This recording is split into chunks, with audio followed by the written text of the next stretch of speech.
Good morning to all of you. YouTube के इस online platform पर मैं राहुल बर्डा आपका तहे दिल से अभिनंदन करता हूँ। अपने राजस्थान के प्रमुख दुर्गों वाला सिलसिला चल रहा था, जिसमें आज हम मेहरानगढ़ दुर्ग, भैंसरोडगढ़ दुर्ग और जूनागढ़ दुर्ग के बारे में संक्षिप्त रूप में चर्चा करेंगे। सबसे पहले हम चर्चा करते हैं मेहरानगढ़ दुर्ग के बारे में। ज़रा ध्यान दीजिएगा। मेहरानगढ़ दुर्ग के बारे में चर्चा करने से पहले एक बार इस सेशन को ज़्यादा से ज़्यादा शेयर कर लीजिए, और यदि आपने इस सेशन को लाइक नहीं किया हो तो लाइक भी कर लीजिए, और साथ में चैनल को सब्सक्राइब नहीं किया हो तो सब्सक्राइब भी कर लीजिए। अपन चर्चा करते हैं मेहरानगढ़ दुर्ग के बारे में। ये बात तो आप सभी को पता होगी कि ये दुर्ग जोधपुर के अंदर आया हुआ है। इस दुर्ग के अगर निर्माण की मैं बात करूँ तो बात आती है 14 मई 1459 ईस्वी की, और इसी 14 मई 1459 ईस्वी को करनी माता के आशीर्वाद से राव जोधा द्वारा चिड़ियाटुंग पहाड़ी पर इस दुर्ग का निर्माण करवाया जाता है। कहा जाता है कि ये जो मेहरानगढ़ दुर्ग है, इस दुर्ग की नींव राजाराम नामक मेघवाल को जिंदा दफना कर रखी गई थी। ये कुछ बातें हैं जो आपको ध्यान में रखनी है। जरा ध्यान दीजिएगा। मैंने अभी अभी इस दुर्ग के निर्माण से रिलेटेड कुछ बातें बताई, जिसमें मैंने आपको ये बताया कि इस दुर्ग का जो निर्माण है वो 14 मई 1459 ईस्वी को करनी माता के आशीर्वाद से राव जोधा द्वारा करवाया जाता है। और कौन सी पहाड़ी पर करवाया जाता है ये भी बात मैंने आपको बताई थी। जरा बताइए मेरे को। ये चिड़ियाटुंग पहाड़ी पर इस दुर्ग का निर्माण करवाया जाता है।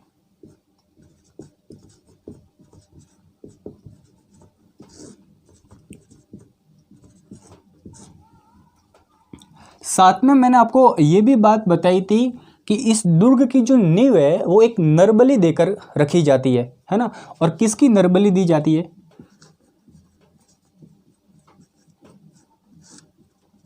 राजाराम नामक मेघवाल की।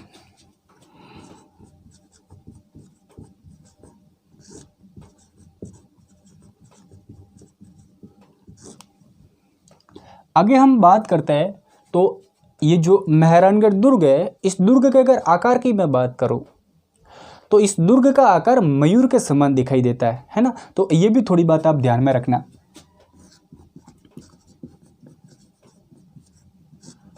किसके समान दिखाई देता है? तो मयूर के समान इस दुर्ग का आकार दिखाई देता है। मयूर, या फिर मैं कह सकता हूं मोर।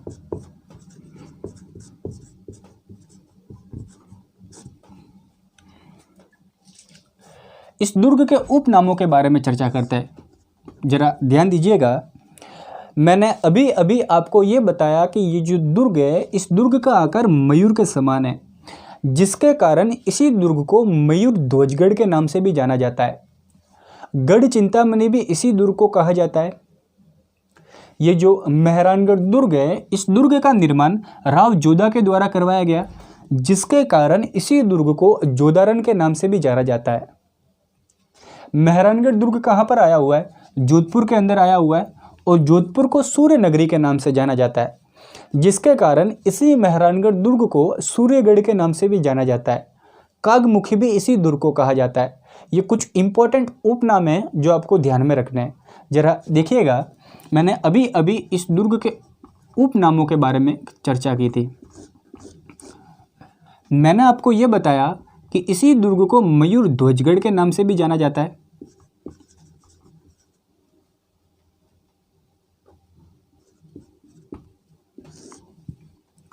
फिर मैंने आपको यह बताया कि गढ़ चिंतामणि भी इसी दुर्ग को कहा जाता है।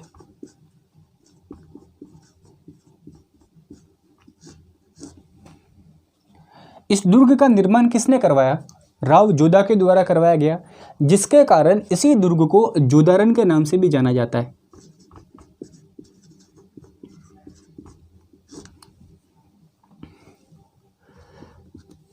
मैंने आपको ये भी बात बताई थी कि ये दुर्ग जोधपुर के अंदर आया हुआ है, और जोधपुर को सूर्य नगरी के नाम से जाना जाता है, जिसके कारण इसी दुर्ग को सूर्यगढ़ के नाम से भी जाना जाता है।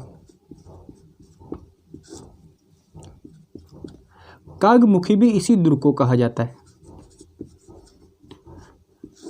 तो ये कुछ मेहरानगढ़ दुर्ग के उपनाम हैं जो एग्जाम पॉइंट ऑफ व्यू से इम्पोर्टेंट है, ये बातें आपको ध्यान में रखनी है। आगे हम मेहरानगढ़ दुर्ग के बारे में बात करें तो इस दुर्ग से रिलेटेड कुछ इतिहासकार आते हैं जिन्होंने इस दुर्ग से रिलेटेड कुछ मते कहे थे, कुछ कथन कहा गया था। सबसे पहले हम चर्चा करते हैं इतिहासकारों के बारे में। एक इतिहासकार आता है जिसका नाम आता है रूडियाल किपलिंग। क्या नाम आता है, जरा ध्यान दीजिएगा, रूडियाल किपलिंग। और ये जो रूडियाल किपलिंग है ये जोधपुर आए, और जोधपुर आने के बाद में मेहरानगढ़ दुर्ग को देखते हैं, तब मेहरानगढ़ दुर्ग की सौंदर्यता और बनावट को देखकर एक कथन कहते हैं कि शायद इस दुर्ग का निर्माण परियों व फरिश्तों के द्वारा करवाया गया है। ये कथन किसके द्वारा कहा गया था, तो ये कथन रूडियाल किपलिंग के द्वारा कहा गया था। जबकि अगर मैं कैनेडी महोदय की बात करूं तो कैनेडी महोदय ने इस दुर्ग के बारे में ये कहा था कि ये दुर्ग दुनिया का 8वां अजूबा है। ये कुछ बातें हैं जो आपको ध्यान में रखनी है ना। मैंने अभी अभी आपको ये बताया कि रूडियाल किपलिंग है, इन्होंने इस दुर्ग के बारे में ये कथन कहा था कि शायद इस दुर्ग का निर्माण परियों व फरिश्तों के द्वारा करवाया गया। शायद इस दुर्ग का निर्माण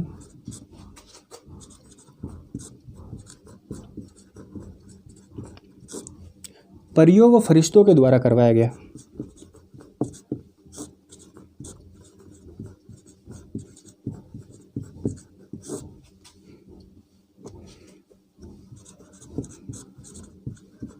द्वारा करवाया गया। जबकि एक और प्रसिद्ध इतिहासकार आता है जिसका क्या नाम आता है, रूडियाल किपलिंग। हालांकि मैं बता चुका हूँ रूडियाल किपलिंग के बारे में। और एक आता है कैनेडी महोदय। कैनेडी महोदय, और इन कैनेडी महोदय ने कौन सा कथन कहा था इस मेहरानगढ़ दुर्ग के बारे में? शायद क्या कहा था, ये कहा था कि ये जो दुर्ग है, इस दुर्ग को दुनिया का 8वां अजूबा बताया। किसने? तो इन्हीं कैनेडी महोदय ने। ये कुछ बातें हैं जो आपको क्या करनी है, ध्यान में रखनी है ना, क्योंकि ये वाले एग्जाम में कथन पूछे गए कथन है ना। इन्होंने इस दुर्ग को दुनिया का 8वां अजूबा बताया।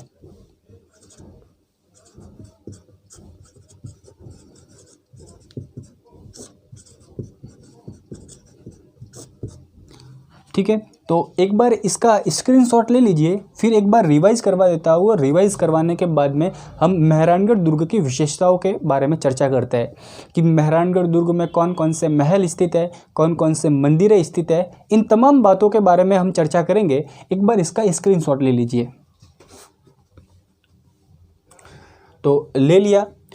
अभी अभी हम चर्चा कर रहे हैं मेहरानगढ़ दुर्ग के बारे में, जिसमें मैंने आपको ये बताया कि इस दुर्ग का जो निर्माण है वो 14 मई 1459 ईस्वी को राव जोधा के द्वारा करवाया गया। और कौन सी पहाड़ी पर करवाया गया? तो चिड़ियाटुंग पहाड़ी पर करवाया गया।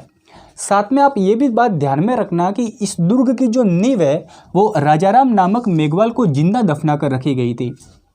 मैंने आपको ये भी बताया कि इस दुर्ग का जो आकार है वो किसके समान दिखाई देता है? मोर के समान दिखाई देता है ना। कुछ उपनामों के बारे में भी बात की थी। इस दुर्ग का आकार मोर के समान दिखाई देने के कारण इसी दुर्ग को मयूर ध्वजगढ़ के नाम से भी जाना जाता है। गढ़ चिंतामणि भी इसी मेहरानगढ़ दुर्ग को कहा जाता है। और इस मेहरानगढ़ दुर्ग की जो निर्माण है वो राव जोधा के द्वारा किए जाने के कारण इसी दुर्ग को जोधारण के नाम से भी जाना जाता है। ये दुर्ग जोधपुर के अंदर आया हुआ है और जोधपुर को सूर्यगढ़ के नाम से जाना जाता है, सूर्य नगरी के नाम से जाना जाता है, जिसके कारण इसी दुर्ग को सूर्यगढ़ के नाम से भी जाना जाता है। और कागमुखी भी इसी दुर्ग को कहा जाता है। मैंने प्रसिद्ध इतिहासकारों के बारे में भी चर्चा की जिन्होंने इस दुर्ग के बारे में कुछ कथन कहा था। सबसे पहले हम बात करूं तो रूडियाल किपलिंग की बात करें तो रूडियाल किपलिंग ने इस दुर्ग के बारे में यह कहा कि ये दुर्ग है, ये दुर्ग शायद परियों व फरिश्तों के द्वारा इस दुर्ग का निर्माण करवाया गया है। जबकि कैनेडी महोदय की अगर मैं बात करूं तो कैनेडी महोदय ने इस दुर्ग को दुनिया का 8वां अजूबा बताया है ना। तो ये थोड़ी बात आप ध्यान में रखना। आगे हम मेहरानगढ़ दुर्ग की विशेषताओं के बारे में चर्चा करते हैं। जरा देखिएगा,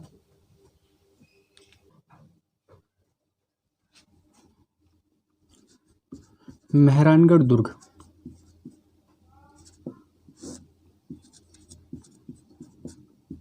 इस दुर्ग की विशेषताओं के बारे में चर्चा करते हैं। जरा देखिएगा, इसी दुर्ग में एक मंदिर स्थित है जिसका नाम आता है चामुंडा माता का मंदिर, जिसका निर्माण राव जोधा के द्वारा करवाया गया। चामुंडा माता का मंदिर।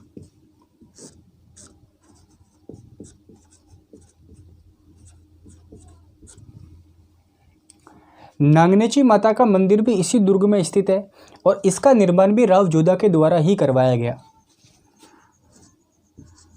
नागनेची माता का मंदिर।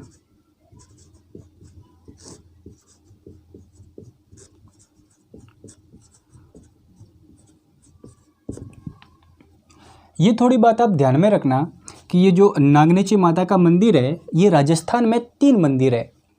जो प्रमुख मंदिर आया हुआ है वो तो आया हुआ है नगाड़ा गांव बाड़मेर में, जिसका निर्माण राव धुलड़ ने करवाया था कर्नाटका से मूर्ति लाकर। नगाड़ा गांव बाड़मेर में जो नागनेची माता का मंदिर है वो 18 हाथों की प्रतिमा है ना। और दूसरा मंदिर स्थित है इसी मेहरानगढ़ दुर्ग में, जिसका निर्माण राव जोधा के द्वारा करवाया गया। और तीसरा मंदिर स्थित है बीकानेर में, जिसका निर्माण राव बीका के द्वारा करवाया गया। और बीकानेर में जो नागनेची माता का मंदिर स्थित है वो भी 18 हाथों की प्रतिमा है, लेकिन वो चांदी की प्रतिमा है ना। ये थोड़ी बात आप ध्यान में रखना। इसी मेहरानगढ़ दुर्ग की तलहटी में जसवंत थड़ा है, जिसे मारवाड़ का ताजमहल कहा जाता है। जसवंत थड़ा, और इसे मारवाड़ का ताजमहल कहा जाता है। मारवाड़ का ताजमहल। आगे अगर मैं बात करूं तो इसी मेहरानगढ़ दुर्ग में श्रृंगार चौकी है, जिसका निर्माण महाराजा तख्त सिंह के द्वारा करवाया गया। जोधपुर के शासकों का जो राज तिलक है वो इसी श्रृंगार चौकी में किया जाता था, है ना। ये भी थोड़ी बात आप ध्यान में रखना। श्रृंगार चौकी। और इसी श्रृंगार चौकी में जोधपुर के शासकों का राज तिलक किया जाता था। शासकों का राज तिलक। और इसका जो निर्माण है वो किसके द्वारा करवाया गया था? महाराजा तख्त सिंह के द्वारा। ठीक है, ये थोड़ी बात आप ध्यान में रखना। इसी मेहरानगढ़ दुर्ग में धन्ना और भीवा की छतरी भी स्थित है, जिसका निर्माण महाराजा अजीत सिंह के द्वारा करवाया गया था। और ये जो छतरी है ये 10 खंभों की छतरी है ना। धन्ना और भीवा की छतरी।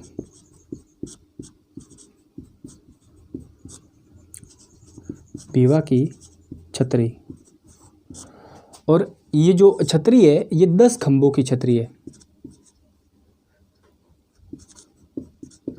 10 खंभों की छतरी। और इसका जो निर्माण है वो किसने करवाया था? महाराजा अजीत सिंह के द्वारा करवाया गया।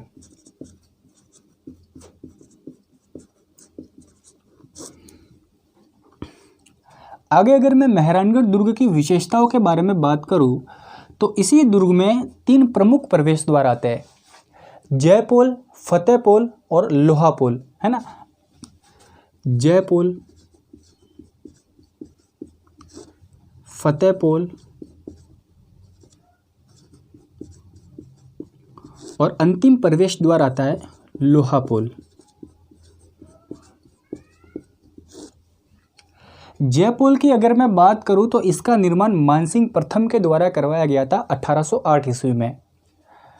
फतेहपोल की अगर मैं बात करूं तो इस प्रवेश द्वार का निर्माण महाराजा अजीत सिंह के द्वारा करवाया गया था 1707 ईस्वी में। और लोहापोल की अगर मैं बात करूं तो इसका निर्माण मालदेव के द्वारा करवाया गया था। ये तीनों ही क्या है? तो ये जो तीनों ही प्रवेश द्वार है किसके? तो मेहरानगढ़ दुर्ग के, है ना। प्रवेश द्वार। इसी मेहरानगढ़ दुर्ग में शंभूबान तोप, गजनी खान तोप, गुब्बारा, नुसरत, नागफनी, गजक जैसी कई तोपें स्थित है। किसमें? तो इसी मेहरानगढ़ दुर्ग में। देखिएगा जरा, शंभूबान तोप,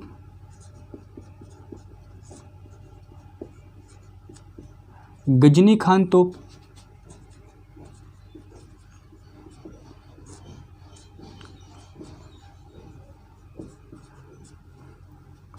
गुब्बारा,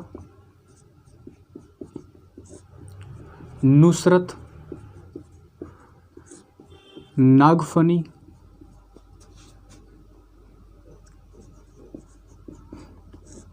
गजक जैसी कई तोपें इस दुर्ग में स्थित है ना।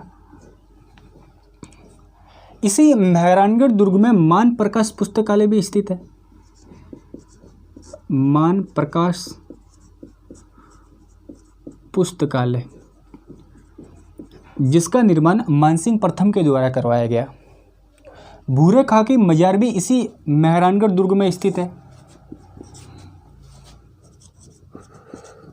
भूरे खां की मजार।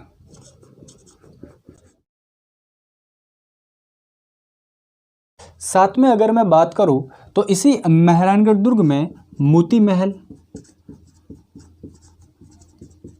और फूल महल भी इसी दुर्ग में स्थित है ना। तो ये कुछ बातें जो आपको ध्यान में रखनी है। आई बात समझ में? तो एक बार इस मेहरानगढ़ दुर्ग की विशेषताओं के बारे में मैंने आपको बताया, इसका स्क्रीनशॉट ले लीजिए, फिर एक बार रिवाइज करवा देता हूँ, फिर हम आगे चर्चा करते हैं। ले लिया। तो मैंने अभी अभी मेहरानगढ़ दुर्ग की विशेषताओं के बारे में बताया, जिसमें मैंने आपको ये बताया कि इसी मेहरानगढ़ दुर्ग में चामुंडा माता का मंदिर भी स्थित है और नागनेची माता का मंदिर भी स्थित है। और इन दोनों मंदिरों का जो निर्माण है वो राव जोधा के द्वारा करवाया गया। साथ में आप ये भी बात ध्यान में रखना कि ये जो नागनेची माता है ये राठौड़ों की कुल देवी है, या फिर मैं कह सकता हूँ मारवाड़ के शासकों की कुल देवी है ना। ये बात लिख लीजिए, राठौड़ों की कुल देवी।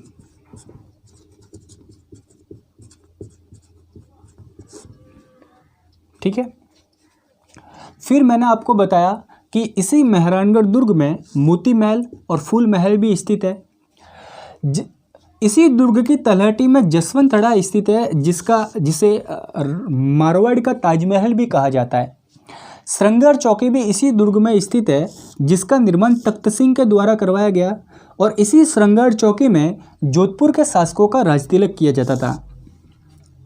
धन्ना और भीवा की छतरी भी इसी मेहरानगढ़ दुर्ग में स्थित है, जिसका निर्माण महाराजा अजीत सिंह के द्वारा करवाया गया।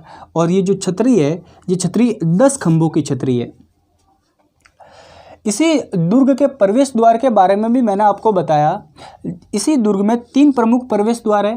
प्रथम प्रवेश द्वार आता है जयपोल, जिसका निर्माण मानसिंह के द्वारा करवाया गया था 1808 ईस्वी में।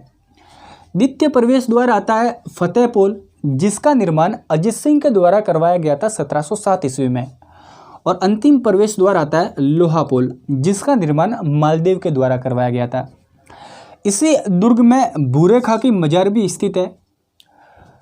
शंभूबान तोप, गजनी खान तोप, गुब्बारा, नुसरत, नागफनी और गजक जैसी कई तोपें इस मेहरानगढ़ दुर्ग में स्थित है।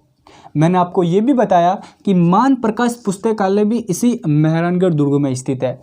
साथ में आप ये भी बात ध्यान में रखना कि 1570 ईस्वी की बात आती है, और इसी 1570 ईस्वी में अकबर जब नागौर यात्रा की ओर जा रहा था, तो इन्होंने इसी मेहरानगढ़ दुर्ग को बीकानेर के राय सिंह को जागीर के रूप में दे दिया था, है ना।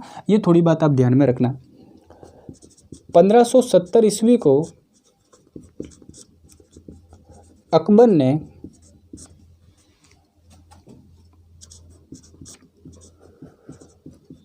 नागौर यात्रा के दौरान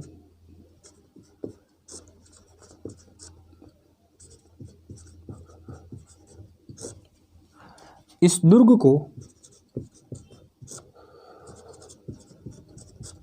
बीकानेर के रायसिंह को जागीर के रूप में दे दिया। बीकानेर के रायसिंह को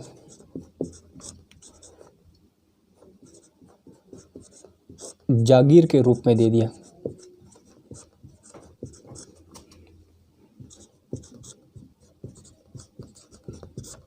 ठीक है, ये थोड़ी बात आप ध्यान में रखना। आगे हम चर्चा करते हैं जूनागढ़ दुर्ग के बारे में, है ना। तो देखिएगा ज़रा, एक बार इसका स्क्रीनशॉट नहीं लिया हो तो आप स्क्रीनशॉट ले लीजिए, फिर हम चर्चा करते हैं जूनागढ़ दुर्ग के बारे में।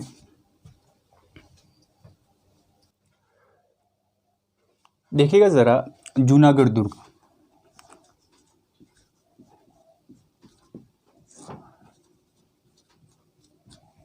ये दुर्ग कहाँ पर आया हुआ है? बीकानेर के अंदर आया हुआ है, ये बात तो आप सभी को पता होगी।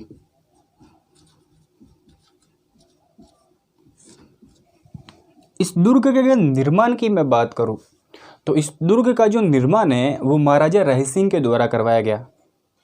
1589 ईस्वी में इस दुर्ग का कार्य प्रारंभ किया गया था और 1594 ईस्वी में इस दुर्ग का कार्य पूर्ण हुआ। ये दुर्ग सामने उभर कर आया, है ना। मैंने अभी अभी आपको ये बताया, इस दुर्ग के निर्माण से रिलेटेड कुछ बातें बताई, जिसमें मैंने आपको ये बताया कि इस दुर्ग का जो निर्माण है वो रही सिंह के द्वारा करवाया गया। 1589 ईस्वी से लेकर 1594 ईस्वी के मध्य इस दुर्ग का कार्य चला था। जूनागढ़ दुर्ग के अगर उपनामों की मैं बात करूं तो ये जो दुर्ग है, ये दुर्ग लाल पत्थर से निर्मित होने के कारण इसी दुर्ग को लालगढ़ के नाम से भी जाना जाता है। जूनागढ़ दुर्ग कहाँ पर आया हुआ है? बीकानेर के अंदर आया हुआ है और बीकानेर के आसपास वाला जो इलाका है वो रेगिस्तानी है, जिसके कारण इसी दुर्ग को जमीन का जेवर भी कहा जाता है। ये दुर्ग राती घाटी नामक स्थान पर होने के कारण इसी दुर्ग को राती घाटी का किला भी कहा जाता है। जूनागढ़ दुर्ग में राव बीका निवास किया करते थे, जिसके कारण इसी दुर्ग को बीका जी की टेकरी भी कहा जाता है। ये कुछ उपनाम है जो एग्जाम पॉइंट ऑफ व्यू से इंपॉर्टेंट है, ये बातें आपको ध्यान में रखनी है ना। देखिएगा ज़रा, मैंने अभी अभी आपको जूनागढ़ दुर्ग के उपनामों के बारे में बताया, जिसमें मैंने आपको ये बताया कि इसी जूनागढ़ दुर्ग को लालगढ़ के नाम से भी जाना जाता है।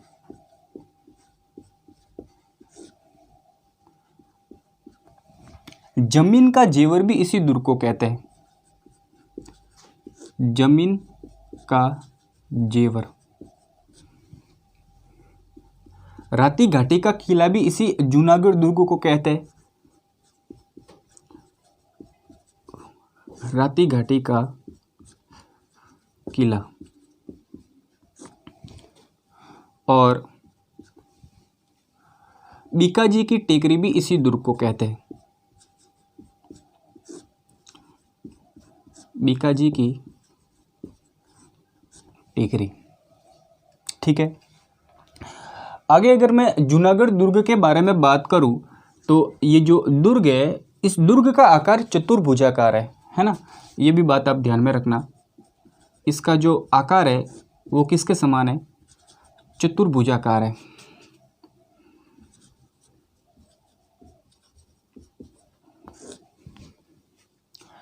श्रेणी की तो मैं बात कर ही चुका हूँ कि जूनागढ़ दुर्ग किस श्रेणी के अंतर्गत आता है।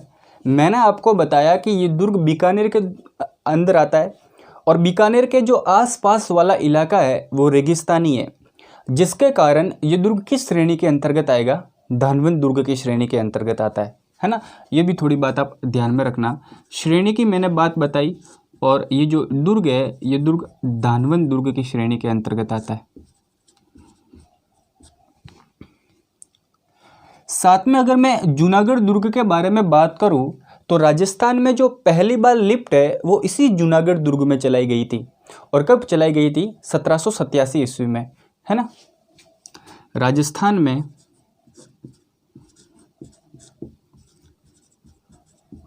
पहली बार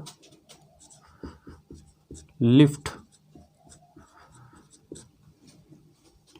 इसी दुर्ग में चलाई गई।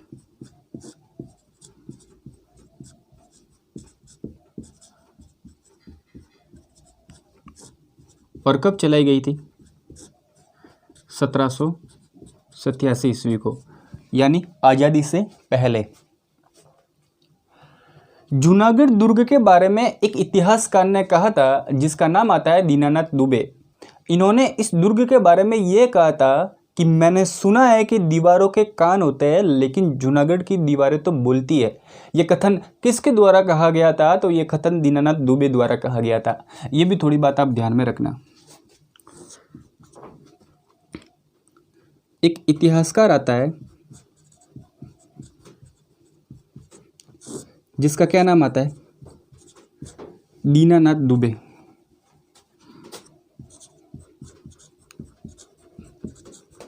और ये जो दीनानाथ दुबे है, इन्होंने इस दुर्ग के बारे में क्या कहा था कि सुना है कि दीवारों के कान होते हैं, सुना है कि दीवारों के कान होते हैं,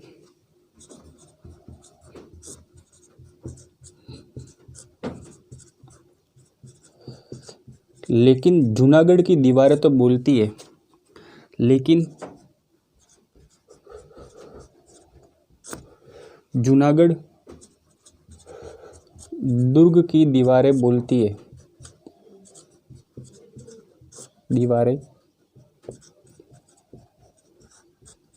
बोलती है। ठीक है, ये थोड़ी बात आप ध्यान में रखना।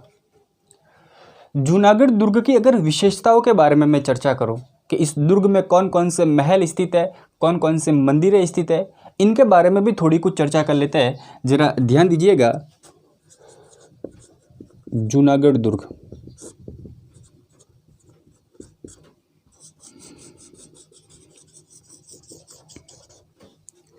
ये जो दुर्ग है, इसी दुर्ग में एक महल स्थित है जिसका नाम आता है अनूप महल। क्या नाम आता है? अनूप महल।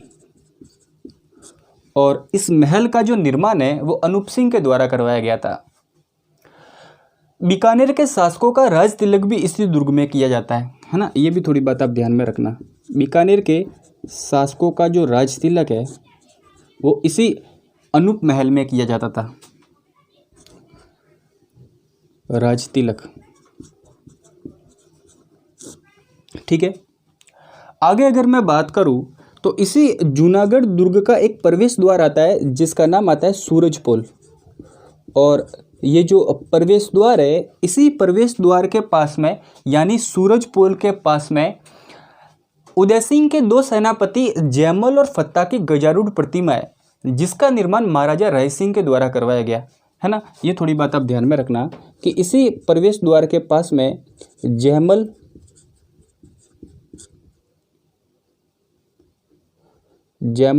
व फत्ता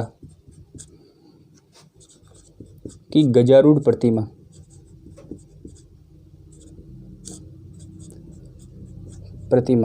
इसी जूनागढ़ दुर्ग में सूरजपोल के पास में। और इसका जो निर्माण है वो महाराजा रय सिंह के द्वारा करवाया गया। महाराजा रय सिंह। थोड़ी ये भी बात ध्यान में रखना कि ये जो जयमल और फत्ता है, इनकी गजारूढ़ प्रतिमा आगरा के किले के बाहर भी है, जिसका निर्माण अकबर के द्वारा करवाया गया था, है ना। ये थोड़ी बात आप ध्यान में रखना। इसी सूरजपोल प्रवेश द्वार के पास में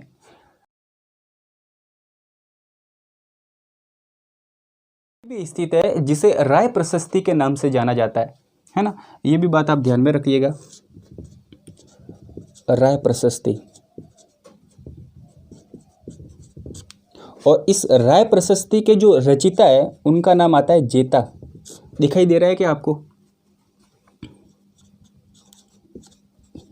जेता, ठीक है। आगे अगर मैं जूनागढ़ दुर्ग के बारे में बात करूं तो इसी जूनागढ़ दुर्ग में एक मंदिर स्थित है जिसका नाम आता है 33 करोड़ देवी देवताओं का मंदिर, है ना। जबकि अगर मैं बात करूं तो 33 करोड़ देवी देवताओं की जो गद्दी है, जो साल है, वो कहाँ पर स्थित है? मंडूर जोधपुर के अंदर स्थित है ना। ये थोड़ी बात आप ध्यान में रखना। 33 करोड़ देवी देवताओं का मंदिर तो इसी जूनागढ़ दुर्ग में स्थित है। 33 करोड़ देवी देवताओं का मंदिर।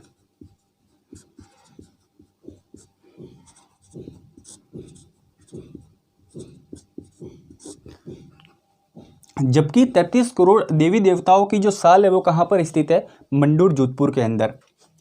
साथ में अगर मैं बात करूं तो इसी 33 करोड़ देवी देवताओं के मंदिर में से एक प्रमुख मंदिर है जो बार बार एग्जाम में पूछा जाता है, और उनका नाम आता है हेरंब गणेश जी, है ना। हेरंब गणेश जी का मंदिर भी इसी जूनागढ़ दुर्ग में स्थित है।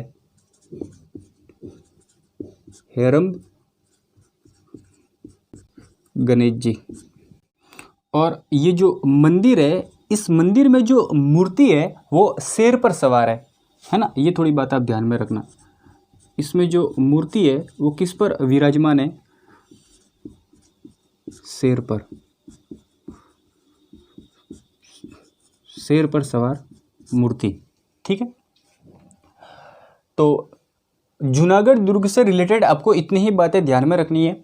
जो कोई भी इंपॉर्टेंट तथ्य था वो सभी मैं आपको बता चुका हूँ, है ना। तो एक बार इसका स्क्रीनशॉट ले लीजिए, फिर एक बार रिवाइज करवाने के बाद में हम भैंसरोडगढ़ दुर्ग के बारे में संक्षिप्त रूप में चर्चा करते हैं, है ना। तो रिवाइज स्क्रीनशॉट ले लीजिए, ले लिया। तो देखिएगा ज़रा, अभी अभी मैंने आपको जूनागढ़ दुर्ग के बारे में बताया, जिसमें मैंने आपको ये बताया कि ये जो दुर्ग है, ये दुर्ग कहाँ पर आया हुआ है? बीकानेर के अंदर आया हुआ है। इस दुर्ग का जो निर्माण है वो महाराजा राय सिंह के द्वारा करवाया गया, और इस दुर्ग का जो निर्माण कार्य है वो कब तक चला? 1589 ईस्वी से लेकर 1594 ईस्वी के मध्य। इस जूनागढ़ दुर्ग के उपनामों के बारे में भी मैंने आपको बताया, जिसमें मैंने आपको ये बताया कि ये जो दुर्ग है, ये दुर्ग लाल पत्थर से निर्मित होने के कारण इसी दुर्ग को लालगढ़ के नाम से भी जाना जाता है। जूनागढ़ दुर्ग कहाँ पर आया हुआ है? बीकानेर के अंदर आया हुआ है, और बीकानेर के आसपास वाला जो इलाका है वो रेगिस्तानी है, जिसके कारण इसी दुर्ग को जमीन का जेवर भी कहा जाता है। ये दुर्ग राती घाटी नामक स्थान पर होने के कारण इसी दुर्ग को राती घाटी का किला भी कहा जाता है। जूनागढ़ दुर्ग राव बीका का निवास स्थान था, जिसके कारण इसी दुर्ग को बीकाजी की टेकरी भी कहा जाता है। इस दुर्ग का जो आकार है वो किसके समान है? चतुर्भुजाकार है। श्रेणी की अगर मैं बात करूं तो ये दुर्ग धानवंत दुर्ग की श्रेणी के अंतर्गत आता है। धानवंत दुर्ग की श्रेणी के अंतर्गत वे दुर्ग आते हैं जिसके चारों तरफ रेत, मरुस्थल या फिर रेगिस्तान हो, है ना। वो दुर्ग धानवंत दुर्ग की श्रेणी के अंतर्गत आता है। राजस्थान में पहली बार लिफ्ट है वो इसी जूनागढ़ दुर्ग में चलाई गई, और कब चलाई गई थी? 1787 ईस्वी को। मैंने आपको ये भी बात बताई कि जो दीनानाथ दुबे हैं, इन्हीं दीनानाथ दुबे ने इस जूनागढ़ दुर्ग के बारे में एक कथन कहा था, और वो क्या कथन था? इन्होंने ये कहा था कि सुना है कि दीवारों के कान होते हैं लेकिन जूनागढ़ की दीवारें तो बोलती है। ये कथन किसके द्वारा कहा गया था? तो ये कथन दीनानाथ दुबे के द्वारा कहा गया था। ये थोड़ी बात आप ध्यान में रखना। जूनागढ़ दुर्ग की विशेषताओं के बारे में भी मैंने आपको बताया, जिसमें मैंने आपको ये बताया कि इसी दुर्ग में एक महल स्थित है जिसका नाम आता है अनूप महल, जिसका निर्माण महाराजा अनूप सिंह के द्वारा करवाया गया। बीकानेर के शासकों का जो राज तिलक है वो इसी अनूप महल में किया जाता था। इसी दुर्ग में एक प्रवेश द्वार स्थित है जिसका नाम आता है, प्रवेश द्वार के पास में उदय सिंह के दो सेनापति जयमल और फत्ता की गजारूढ़ प्रतिमा है, जिसका निर्माण महाराजा राय सिंह के द्वारा करवाया गया। और ये जो महाराजा राय सिंह है, इन्हीं महाराजा राय सिंह की जो राय प्रशस्ति है वो भी इसी सूरज पोल के पास में है, जिसके रचयिता कौन आते हैं? जेता आते हैं। इसी जूनागढ़ दुर्ग में 33 करोड़ देवी देवताओं का मंदिर स्थित है, जबकि मैंने आपको बताया था कि 33 करोड़ देवी देवताओं की जो साल है, जो गद्दी है, वो मंडोर जोधपुर के अंदर स्थित है।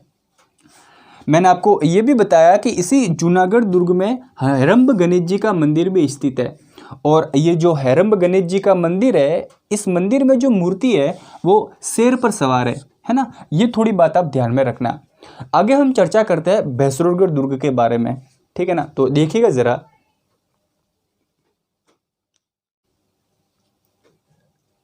देखिएगा जरा भैंसरोडगढ़ दुर्ग।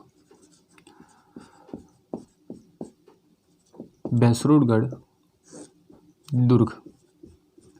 ये दुर्ग कहाँ पर आया हुआ है? तो चित्तौड़गढ़ में आया हुआ है ना। ये थोड़ी बात आप ध्यान में रख लेना।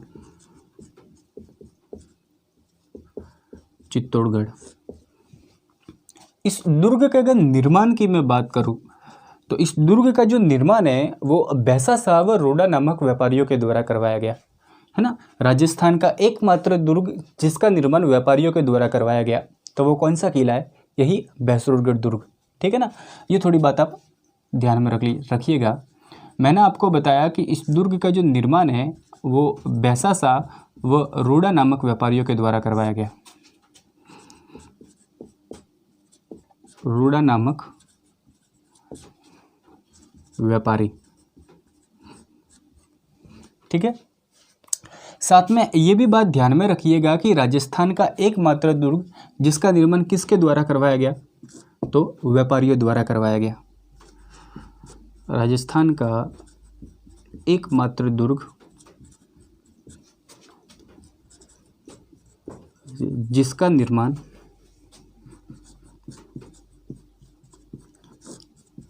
व्यापारियों द्वारा करवाया गया।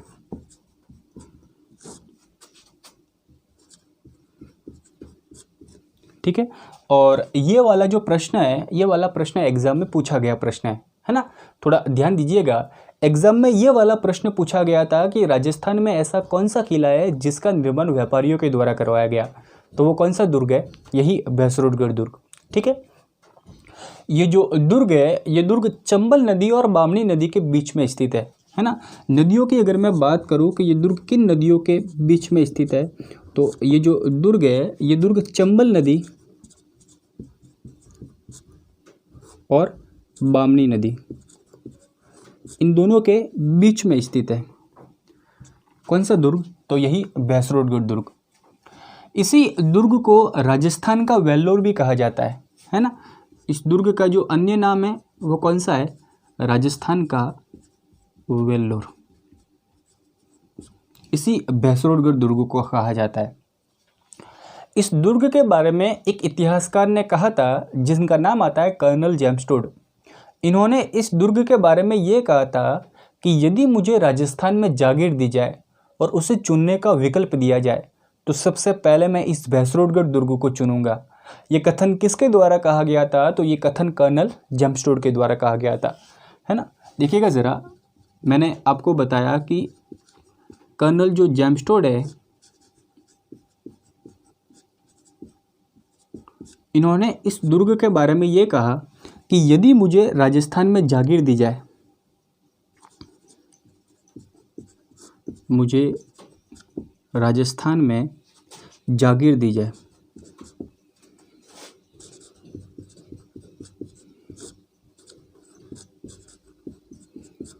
और उसे चुनने का विकल्प दिया जाए और उसे चुनने का विकल्प दिया जाए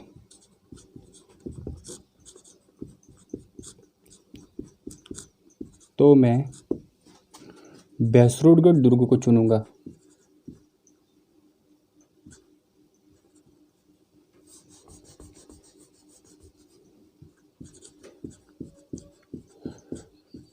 भैंसरोडगढ़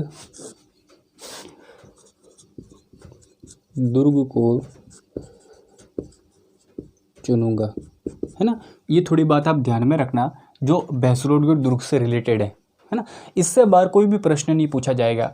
जो भी इम्पोर्टेंट तथ्य थे वो सभी मैं आपको बता चुका हूँ, है ना। तो कल हम चर्चा करते हैं एक नए दुर्ग के बारे में। तब तक के लिए धन्यवाद। और जाने से पहले एक बार चैनल को सब्सक्राइब कीजिएगा और इस सेशन को ज़्यादा से ज़्यादा शेयर कीजिएगा। धन्यवाद।